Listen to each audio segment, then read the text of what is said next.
Ketertarikan publik terhadap penyelenggaraan kepala daerah terbilang rendah. Hal ini terlihat dari jarak yang cukup tinggi dari partisipasi publik di pilkada dibandingkan dengan pemilihan presiden. Pada Pilpres 2019 lalu, tingkat partisipasi publik setinggi 81%.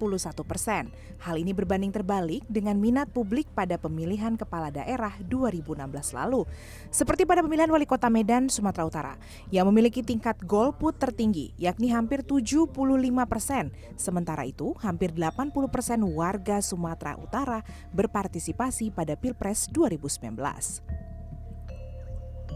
Kejadian serupa juga terjadi di Kalimantan Tengah, di mana hanya 54% warga yang berpartisipasi pada pemilihan gubernur Kalimantan Tengah 2016.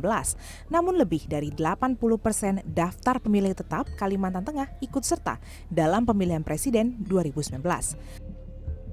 Menurut akademisi Universitas Islam Negeri Adi Prayitno, keadaan ini terjadi karena literasi masyarakat terhadap pilkada yang cukup rendah dan tidak pula didukung oleh peran partai politik dan paslon sebagai peserta pilkada. Masyarakat ini terbiasa edukasi hanya menjelang pilkada saja, setiap 5 tahun sekali. Tapi day to day politik, mereka misalnya diberikan pemahaman tentang pentingnya berpartisipasi, diberikan pemahaman tentang pentingnya mengerti persoalan-persoalan politik di sekitar. Itu nyaris tidak pernah diberikan rata-rata dalam pilkada kita. Hampir semua calon partai politik ini mirip lembaga bantuan sosial. Selain rendahnya edukasi publik terhadap pilkada, penyelenggaraan pilkada di tengah pandemi juga menjadi tantangan lain untuk meningkatkan partisipasi publik. Dengan rendahnya gairah publik pada pemilihan kepala daerah, maka berpotensi mengancam kualitas legitimasi politik.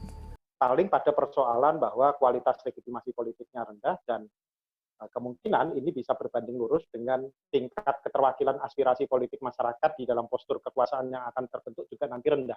Sehingga bisa saja nanti program-program yang diharapkan oleh masyarakat tidak menjadi arus utama di dalam pembangunan daerah yang dijalankan oleh kepala daerah terpilih. Kesuksesan penyelenggaraan pemilihan kepala daerah bukan hanya menjadi bagian dari KPU sebagai penyelenggara, tapi juga partai politik dan juga pasangan calon yang berperan aktif untuk mendorong publik ambil bagian dalam suatu sistem demokrasi. Noras Pasia, Egy Agung, Jakarta.